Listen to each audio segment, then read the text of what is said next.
To listen ad-free, visit zinspod.co/subscribe.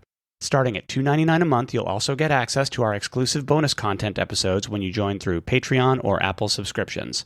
Thanks for supporting the show. Mark and Debby Constantino were an overnight success in the paranormal world. With a combination of charisma, eagerness for the job, and some excellent connections in the industry, things were happening for them quickly. But when the cameras were gone, their relationship was plagued not by the paranormal, but by domestic violence. Despite some amazing breaks, it all started crashing down for them as alcohol, ego, and public conflict started taking their toll. The toxicity between Mark and Debby wasn't new by any stretch. Friends and coworkers were well aware, or at least had strong suspicions about what was going on. Mostly, they tried to ignore the public shouting and profanity. None of them could ever have imagined how tragically it would end.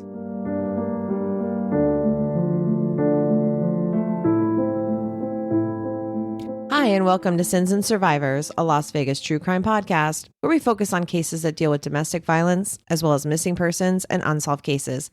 I'm your host, Sean, and with me, as always, is the one and only John. I am the only John in the room. Well, it's spooky season and Domestic Violence Awareness Month, and for our last regular episode of October, we're diving into the tragic story of Debby Constantino and her husband, Mark Constantino. They were both known for their work in the paranormal community, particularly for their appearances on Ghost Adventures. We are honored to welcome a very special guest, Sherry Ryan from the Alleged Actually podcast. Sherry reached out to us to team up and collaborate so we could cover the case we are discussing today, and I'm so grateful she did. Sherry, will you introduce yourself and tell us why you wanted to cover Debby and Mark Constantino? Yes, thank you so much, Sean, and the one and only John. I'm Sherry Ryan, the host of the Alleged Actually podcast, where we dive into reality show recaps and pop culture discussions. I'm also a big true crime enthusiast, so I really admire what you guys do on Sins and Survivors, especially your focus on raising awareness about domestic violence. I came across the story of Debby and Mark Constantino in one of my reality TV fan groups, and I was immediately drawn to it. Their tale is both compelling and tragic, featuring a charismatic couple who were deeply involved in ghost hunting. The show Ghost Adventures has a massive following, and the Constantinos appeared in several popular episodes that fans loved. It seems from the feedback that the fans were left with so many unanswered questions after the death of the couple.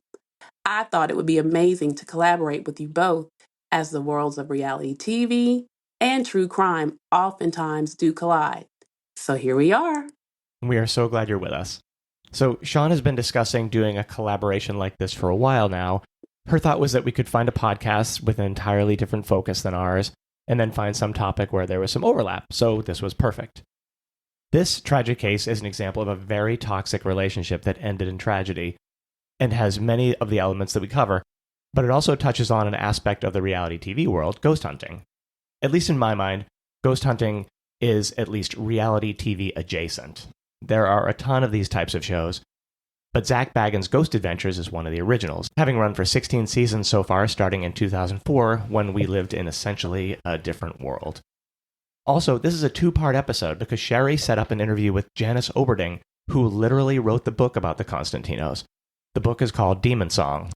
She is the one who taught them the EVP techniques that they used on the show and was close with them early on in their careers. We were lucky enough to join in on that interview with Janice, and her interview also drops today on the Alleged Actually podcast. Once you get through here, make sure you go listen to that interview. Janice has some never-before-heard insights on Debby and Mark that you do not want to miss.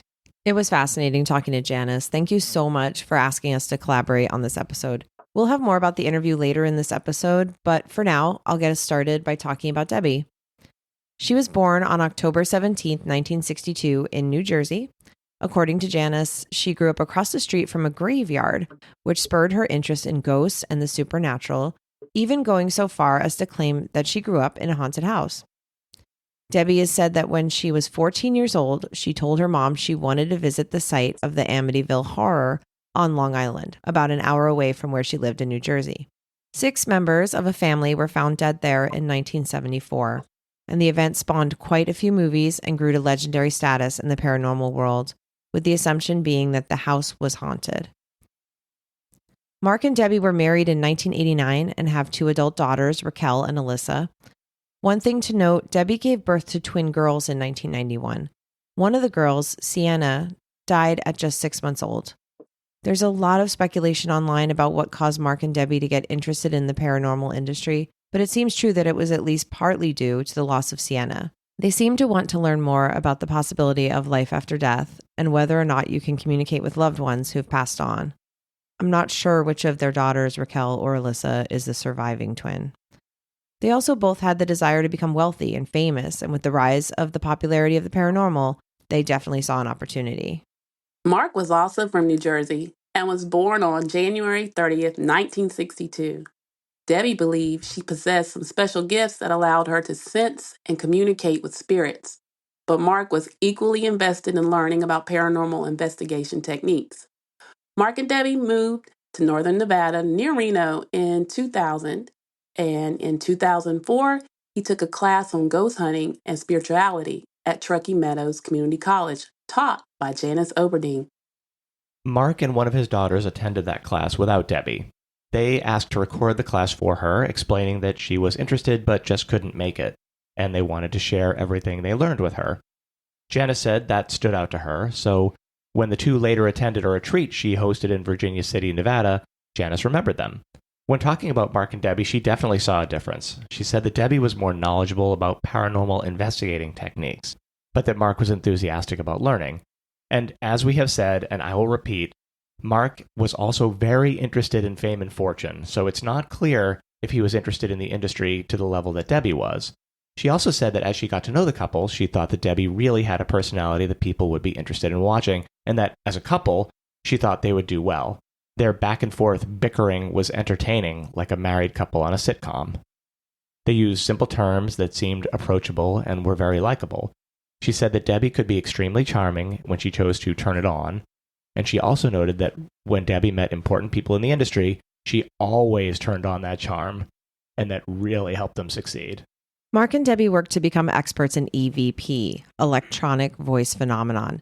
This is a technique where you use a special kind of recorder that captures multiple frequencies. Ghost hunters and paranormal investigators will use EVP recorders to capture voices and sounds, which they claim to be messages from ghosts or spirits. Sherry, I know you watched more episodes of Ghost Adventures than I did. What would you add about EVP? Well, EVP is a common feature in ghost hunting reality shows, and Debby and Mark Constantino quickly gained a reputation as experts in this field. Janice recognized their star quality and began introducing them to notable figures in the paranormal TV world, including Zach Baggins. It didn't take long for Zach to realize that the Constantinos brought something unique to the table. Debby in particular had a remarkable talent for engaging with spirits, often prompting Mark to say, "The ghosts like her. They want to talk to her." And talk they did. Several memorable episodes of Ghost Adventures featured the Constantinos, showcasing significant EVP captures. One standout episode titled Queen Mary highlighted Debby's ability to communicate with a ghost named Jackie, believed to be the spirit of a little girl haunting the once luxurious ship. This location is now recognized as one of the most haunted places on Earth. It's funny you mention the Queen Mary. John and I have always been interested in that ship, which is permanently docked in Long Beach, California. We were actually there just a few days ago. They have a haunted house event where ghost figures from the ship's past haunt mazes on the ship, like the ghost of Jackie. And it's a bit of a carnival atmosphere. We've stayed on the ship a couple times since it's back to operating as a hotel again, but this time it was haunted by scary taxes and fees. So we just stayed at an Airbnb. Many people who live in Las Vegas or have visited here know about Zach Baggins. His haunted museum is in downtown Vegas near the Arts District, and we have visited it. It was pretty interesting, and some of the things there are actually pretty disturbing. And to be clear, I'm a skeptic, so I went into the haunted museum with that mindset, but I found it really interesting how many people seem to really believe in ghosts, demons, and hauntings. For example, they have what they claim is a haunted mirror, and to make it extra scary, they didn't allow anyone under 18 to look into the mirror because reasons. Adults were allowed to look at this terrifying item, and as I gazed into its depths, I came away only having seen the one and only John. And as far as I'm aware, I wasn't possessed by demons or whatever. I was a little disappointed. I was hoping that I'd see hands trying to push through the glass or something, but maybe the demons just avoid a science guy like myself. When we were researching the case, it was kind of fun to see several places that Sean and I have visited on these haunted Nevada lists, like Goldfield or the Clown Motel in Tonopah. And if you don't know about the Clown Motel in Tonopah, you need to Google that as soon as you can. It's exactly what the name implies, and it did not disappoint. It's even built next to a spooky old graveyard filled with Nevada residents who were killed in a mine fire in the early 1900s. Sadly, we didn't see any ghosts then, but the hotel is really fun and creepy, or maybe terrifying depending on how you feel about clowns. Janice thought that Debby and Mark had the potential to achieve paraceleb status. That's a celebrity in the paranormal field, like Zach Baggins. So as you mentioned, Sherry, she introduced them to Zach when they asked her to, along with other paracelebs. Janice was right, and their down-to-earth nature and charming public personalities got them noticed, and before long, they were being asked along on ghost hunting investigations, including being featured on Ghost Adventures with Zach. Janice also noticed, and I guess it might have been a little difficult not to notice, that Debby was incredibly jealous. She was suspicious of any women being around Mark. Janice wrote in her book that Debby had told her that Janice was the only woman she could trust to be around Mark. It wasn't only women that Debby was jealous of, though. Janice recounted a story of a night where they met a well-known person in the paranormal world for dinner. He was much more interested in talking to Mark for whatever reason, and Debby told Janice that she thought, without any evidence at all, that he was gay and was after Mark. Later that night, Debby blew up at Mark when she caught him talking to two women about horoscopes after he told them his birthday. It was one of the first examples Janice saw of them having a public fight based on jealousy, and she pointed out to them that it wasn't a good look for people in the public eye. This started happening a lot and in front of other people, about Mark paying too much attention to women that Debby thought were getting too close to her husband. The stories that Janice included in her book, the way Debby would curse at Mark or call the women sluts or bitches, it was really intense. This was the toxic part of their relationship that was on display for everyone to see. It was this toxic behavior that would ultimately start to impact the relationships that Debby and Mark relied so heavily on in the paranormal community. One incident in particular was also mentioned in the book Demon Song.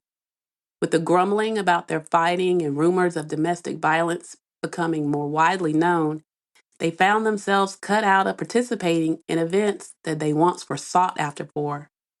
Nick Groff had a Virginia City event in 2015 that Debby in particular was so excited to be a part of. Debby reached out to Groff to see if she could possibly do the event on her own because at this point their marriage was falling apart. Groff feared that the drama that came with the couple would ruin his popular and lucrative event. So he cut them from the lineup altogether. Debby was crushed. When we started researching Debby and Mark, we assumed we'd be able to just turn on Hulu and see them in some of the old episodes so we could learn more about their relationship and what they did on the show and see their dynamic in action. But it turns out that these episodes are no longer available on streaming.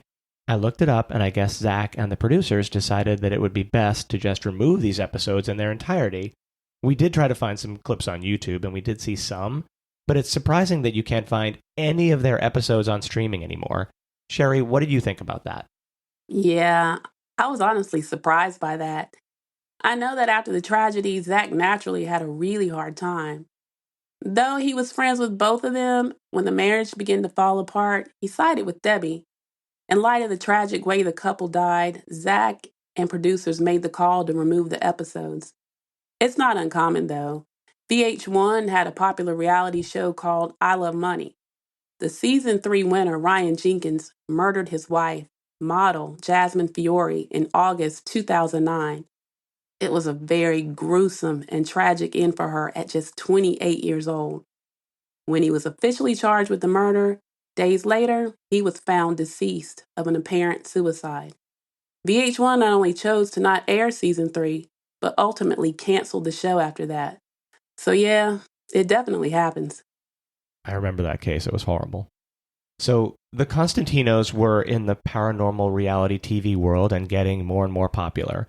Janice told stories of several investigations they went on together, including a very popular location a few hours north of Las Vegas called Goldfield. Goldfield was, at one point, the largest city in Nevada due to the discovery of, as you might have guessed, gold in 1903. It experienced a huge population and economic boom from 1903 to about the mid-1920s when the production of gold started decreasing, and now there are just over 200 people who live there. The Goldfield Hotel is known in the paranormal world as an actively haunted place, and the Constantinos visited there with Janice on an investigation in 2013 before they really had their surge in popularity. Janice recounted this investigation in Demon Song and described that as they were investigating, Debby recorded some EVP which was actually Janice's voice. She was talking during the recording, and obviously the recorder picked up her voice.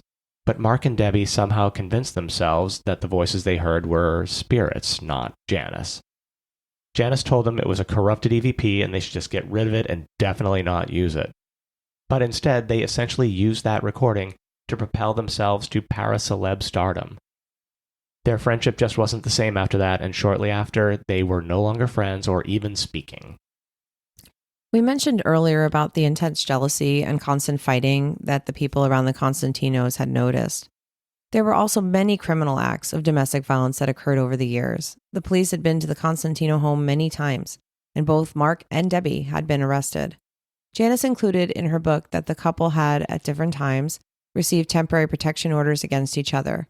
One source reported that the police had been to Debby and Mark's home 10 times between 2012 and 2015. Alcohol seemed to be a factor in many of these arguments, and some of the fights even involved one of their adult daughters. In 2012, Debby was arrested for shoving Mark when she was trying to throw their daughter out of the house. In June of 2012, Mark and Debby were the highlight of an event being held at the Washoe Club. Tickets were sold for $99 each, and guests would be able to do some paranormal investigating with the couple. However, on the night of the event, Debby drank heavily. According to Janice, she did so many shots that she was so intoxicated that she could barely stand. We don't know exactly what upset Debby, but she went on a tirade against Mark, swearing at him and even calling him a mother effer. Some of the guests at the event asked for their money back because not only were the two of them arguing, but Debby was so inebriated that she was stumbling her way through the EVP session. It sounds like the whole event was just a complete disaster. Mark and Debby's colleagues and fans were well aware of their fighting, and it was starting to affect their careers. Dave Schrader, another well-known paranormal investigator, paid them to attend an event at the Stanley Hotel. Many of you may know the Stanley Hotel as the location where the movie The Shining was filmed. Debby and Mark had one of their huge fights, and Mark was so angry he walked out and flew home to Reno before their scheduled appearance. Dave Schrader warned them that their careers would not last if they kept up this behavior. Both their marriage and their careers were starting to fall apart. It's also likely, but it's not exactly clear, that Mark was dealing with some serious health issues at that time. Janice wrote in Demon Song that he was looking much older and paler. Debby and Mark had told people that he was unable to work his regular job due to a leg injury and that he had been collecting disability. In one of the TPO applications against Debby, he claimed he had gone through chemotherapy. It's been alleged that the Constantinos may have been using drugs, although we absolutely can't corroborate that, and they were definitely having money issues. In March of 2015, in a serious fight about money, Debby slashed Mark's arm with a knife. Debby was arrested and Mark again applied for a TPO, but he rescinded it the very next day. One of the most serious allegations of domestic violence happened on August 8, 2015, and involved one of their daughters, Raquel. As Sherry said, their relationship had completely fallen apart by that point, with Debby having moved out of their home on Daybreak Drive in Sparks and moving in with two roommates in a rental house on Escalera Way in Reno. Summer Myers was younger than she was, and James Anderson was a little bit older. On this day in August, Mark lied to Debby. He seemingly lured her back to the house by calling her and telling her that their dog had escaped from their yard. Debby was worried about what had happened to her dog, who was probably lost and terrified. Debby and Summer drove over to the house where Mark and their 23-year-old daughter were waiting. According to Debby, Mark and Raquel grabbed Debby and Summer and started hitting and beating them. Mark dragged Debby from the car and into the house. He continued to beat her and even strangled her until she passed out. He threatened to slit her throat with a knife. The assault went on for an hour before the police arrived. In Demon Song, Janice quotes Debby saying, "I would have died that night if it wasn't for the police." Both Mark and their daughter Raquel were arrested on charges of first-degree burglary, first-degree domestic battery, and kidnapping in the second degree for their assault of Debby and Summer. This fact of the case is upsetting. Janice writes in her book that Mark and Raquel were released on bail. These charges were serious, and I think Mark would have gone to prison had this case ever made it to trial. I know you both tried to look into the case records for the Constantinos. Did you find anything related to why the judge granted them bail? No, unfortunately, we don't have access to that information, but Sean and I kind of run into that a lot. It seems pretty apparent in hindsight, but things were definitely spiraling out of control here. We've talked before on the show about risk factors and aggravating factors such as alcohol abuse, unemployment, and their loss of self or identity that can lead to murder and suicide. It feels like every week we say how the most dangerous time for a victim is when they try to leave, and here we are again with another example of that. Rebecca Evans, life coach and spiritual guide for Debby Constantino, compared the situation to the frog in a pot analogy. It was a slow build-up, and I don't think in the beginning of their relationship they had those kind of problems. The years rolled on, and she said the domestic issues progressed, and I was really scared for her. Debby filed for divorce in September of 2015, and she was very direct and harsh in her description of their relationship and all of her demands. She claimed that Mark controlled all of their finances and that he had bled their accounts dry. She also wanted full ownership of their paranormal business, saying that she had started the business and Mark was just along for the ride. Early on the morning of September 22nd, around 6:15 a.m., Summer was dropped off by her boyfriend at the home she shared with Debby and James. In the interview she had with Janice, she noted that she thought it was strange that the garage door was open because Debby took her privacy and security seriously. Summer went into the house and made a horrible discovery. Their other roommate, Jimmy, had been murdered. He was lying in the hallway, having been shot in the head. She and her boyfriend looked for Debby, but she wasn't there. They had no idea where she might be, and of course, they called the Reno police immediately, and Summer told them without hesitation, Mark Constantino did this. As we mentioned, Reno police were all too familiar with the name Constantino between the mutual restraining orders, the recent wild kidnapping incident, and countless domestic violence incidents, so it seemed reasonable for them to think that this might be another incident of Mark Constantino kidnapping Debby. Police attempted to locate Debby using her cell phone, and it will come as little surprise that they located it, and her, in their daughter Raquel's apartment in Sparks. They headed over and officers knocked on the door and heard gunshots, according to the deputy chief of police in Reno.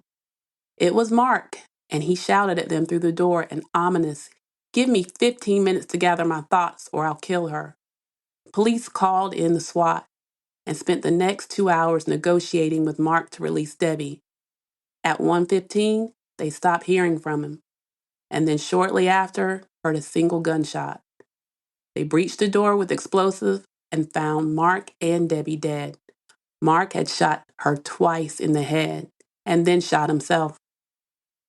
Many of the news accounts of the murder of Jimmy Anderson seem to gloss over his tragic murder.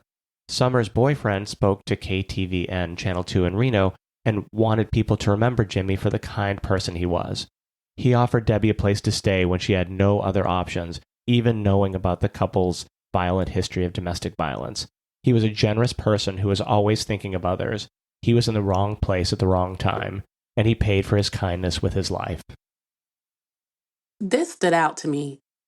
According to Janice, 3 days after their deaths, one of their daughters posted on Facebook that while her father was in heaven watching over her, her mother was burning in hell where she belonged. This was a chilling quote. Imagine feeling that way about your mother. In some of my research, it was stated that the girls were privy to the fights and to Debby's violent outbursts. There was an instance that was mentioned in an article by a family friend, not Janice, that Debby, while drunk, got into a fight with Raquel and tried to kick her out the house when she was a teenager. Apparently, they also had a toxic relationship.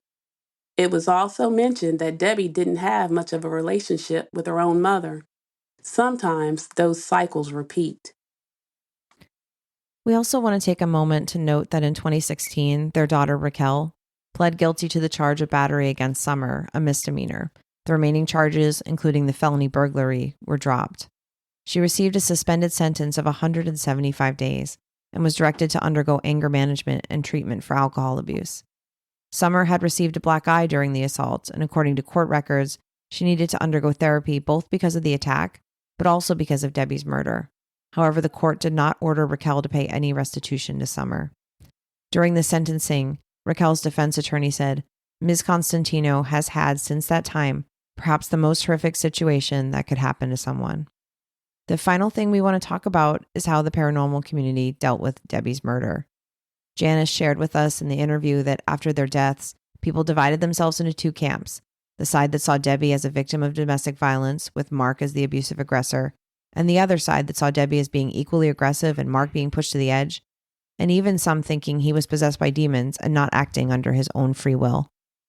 We took a look at what their fans have said in comment threads and on Reddit, and to be honest, what they were saying were common things we see all the time with domestic violence cases.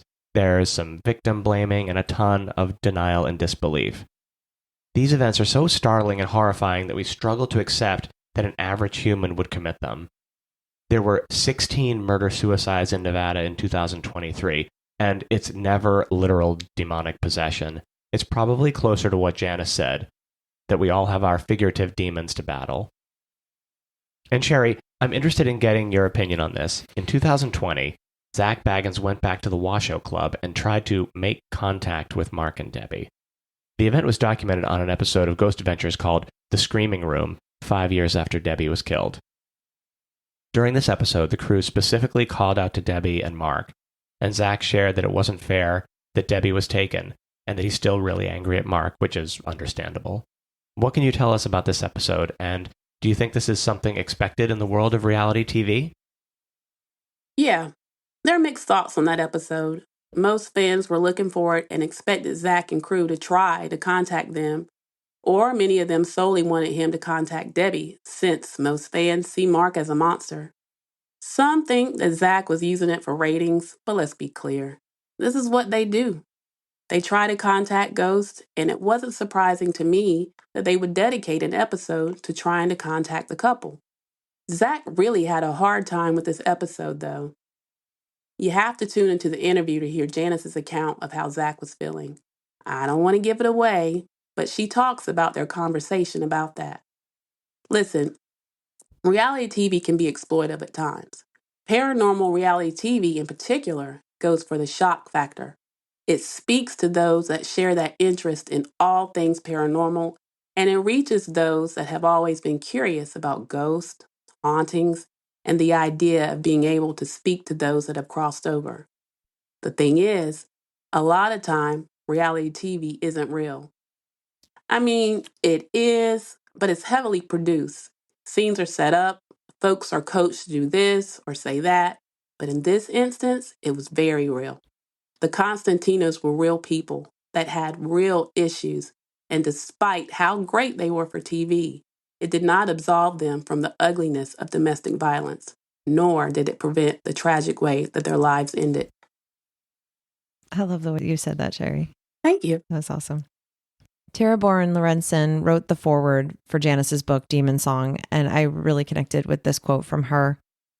Mark and Debby lived in a cycle of domestic violence. This is not a tale of demonic possession. It's a glimpse behind the curtain and into the private space of two people.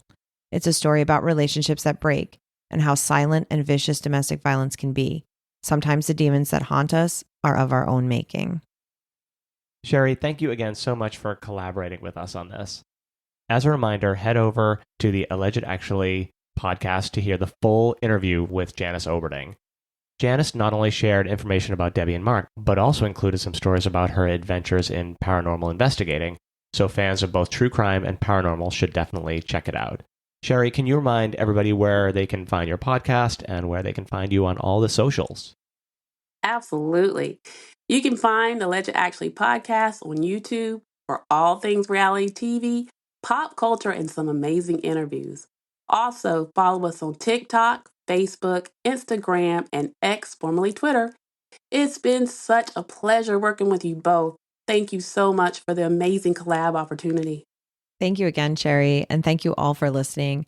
A reminder that if you or someone you care about is experiencing domestic violence, that we have a list of resources available on our website. Also, for anyone experiencing a mental health crisis, feelings of hopelessness, or any kind of mental stress, you can call 988 and speak to someone who can offer support and resources. It's not your fault, and you are not alone. Until next time, remember, what happens here happens everywhere.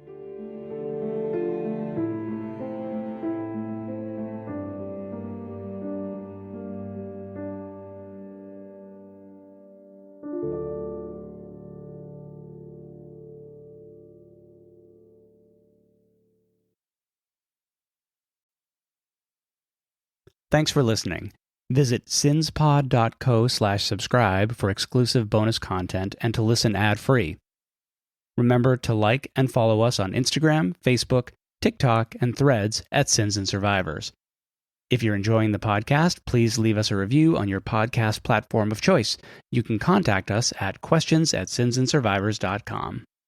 If you or someone you know is affected by domestic violence or needs support, please reach out to local resources or the National Domestic Violence Hotline. A list of resources is available on our website, sinsandsurvivors.com. Sins and Survivors, a Las Vegas true crime podcast, is researched, written, and produced by your hosts, Sean and John. The information shared in this podcast is accurate at the time of recording. If you have questions, concerns, or corrections, please email us. Links to source material for this episode can be found on our website, sinsandsurvivors.com. The views and opinions expressed in this podcast are solely those of the podcast creators, hosts, and their guests. All individuals are innocent until proven guilty. This content does not constitute legal advice. Listeners are encouraged to consult with legal professionals for guidance.